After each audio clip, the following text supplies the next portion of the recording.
Hey everyone, in this video we will see how to add the Dasher app to Android Auto. Install, display and permissions.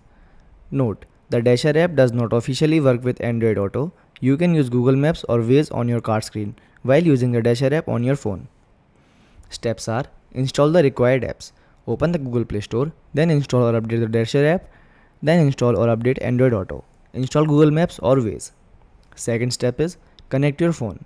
Turn on your car, then connect your Android phone with a USB cable or wireless Android Auto.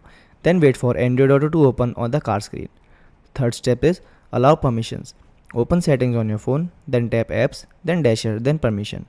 Allow location, notification, camera and microphone. Fourth one is use Google Maps or Waze. Open the Dasher app, tap account or settings, then tap navigations. Select Google Maps or Waze, then start a delivery. Tap directions. The route will open on your Android Auto screen. Thanks for watching.